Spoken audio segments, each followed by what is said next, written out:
The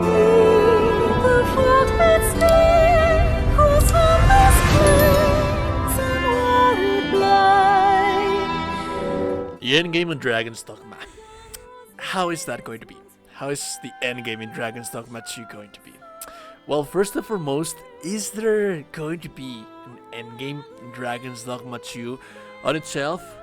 Thankfully enough, there will be. We have a lot of information about things, activities that we're going to be able to do on the overworlds, but not only that, we do have official confirmation, although it is not going to be as much as amazing statement. It's just this little quote that I have for you right here. When Hideaki Tsuno is asked in this interview, he's asked, will there be a new game plus option like in the last game, and will you have challenging endgame content like Bitterblack Isle? To that, Itsuno answered, endgame, it's something that we can't comment on because we don't want to spoil it, so please just look forward to it. And this is just a kind of a nice thing to have, because this is just basically confirming that he doesn't want to spoil the endgame for you, an endgame that there's actually an endgame in that. Based on some of the information that we have gathered all throughout this time that we have been covering Dragon's Dogma 2, there's a couple of things that we can actually infer and discuss about how the endgame is going to be.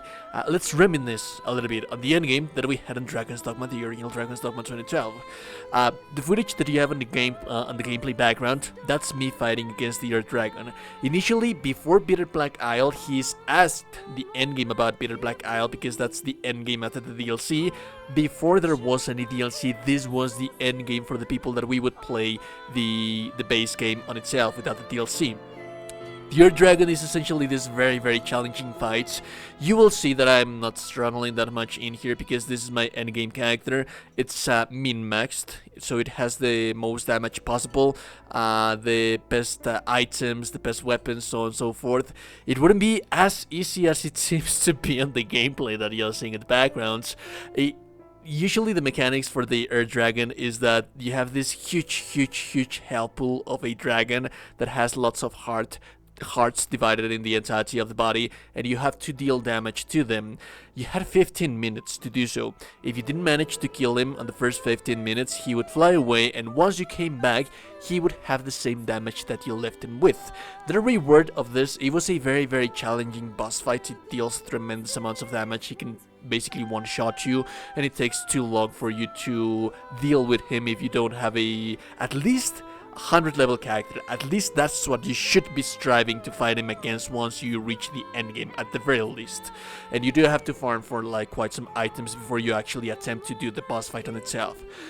The reward in here would be lots of goodies, monies, wake stones to revive your character whenever you need to, the endgame weapons that otherwise you wouldn't have access to them if you didn't fight against this. There's also the online version that's a little bit toughest. You have to be the final blow, the final grace hit on the Earth Dragon on kind of a raid, but it's not a raid, it's just several players hitting it at the same time, and he would also have its very own weapons. So if you would see a pawn with the online Earth Dragon weapons, you would be like the coolest dude in the world. And then you have the Bitterblack Isle. The Bitterblack Isle, it was traversable without that much issue with the endgame content gear for the original base Dragon's Dogma for the first playthrough. But then you would be able to return a second time, and that's when things get tougher, because the enemies are larger health pools, they have new faces, and overall you wouldn't be able to fight them if you didn't farm for the Bitterblack Isle gear, which were items that you would it was kind of a gacha kind of thing. You would have to pay for rift crystals to unlock the items. The higher the rarity, the more it would cost. The rift crystals, it was something also that you can get in game by sharing pawns and by doing certain routes for getting rift crystals, but you could also pay for them. So that's one thing to consider, one thing to have in mind. Now we know that in Dragon's Dogma 2 there's going to be enemies like this one that you see right here, all scattered all throughout the world. Hideaki Tsuno has said that there's some things that players are not going to experience on the overworld of Dragon's Dogma because they are hidden, so you can definitely, most certainly finish Dragon's Dogma 2 without experiencing some of the things that you have on the overworld. The Sphinx is one of those things, but it is not only the Sphinx. There's going to be many monsters, many beasts, many things that you can or cannot fight depending on whether did you find them or did you not find them. Following that same philosophy, the Earth Dragon was one of those things because the Earth Dragon was there, but you wouldn't be guided to. You had to find them on the original base game for Dragon's Dogma. So the Earth Dragon was not an activity that you had to do. It was just something that existed on the overworld, and it would take you to that fighting arena where you would fight against that thing. But it would be something engaging. It would be something cool. But you wouldn't have to, you wouldn't really have to find that. You could just finish the game without ever knowing that the Earth Dragon existed. The same philosophy is going to apply in here, but there's, Hideaki says that there's not only one, there's many things like this that are hidden in the overworld that you're not going to be able to experience if you don't find them first, and you don't have to experience them to finish the game. And since you don't have to experience them, they are probably going to be the toughest part of the entirety of Dragon's Dogma, and you probably have to be well prepared to fight against them.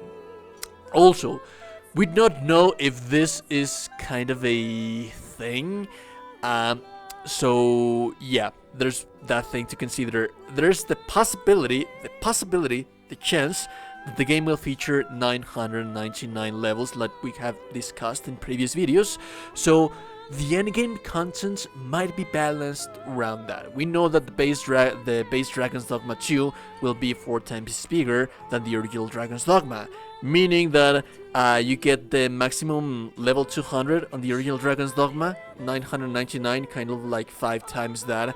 You kind of get the idea. Maybe the endgame is going to be as well 4 or 5 times bigger than the endgame that we have on Dragon's Dogma. So regardless of that, you have 999 levels of content to grind, to explore, to fight things, to get new gear, to get endgame gear content, and it's just huge. It sounds huge. And if you find those beasts that are hidden all throughout the world, and you have to fight them, and you have to level up your character all the way to 999, there's just tons and tons and tons of hours of content that we're talking about on Dragon's Dogma 2. Also, the thing about the Rift Crystals, how much Rift Crystals will have an impact on the endgame on Dragon's Dogma 2.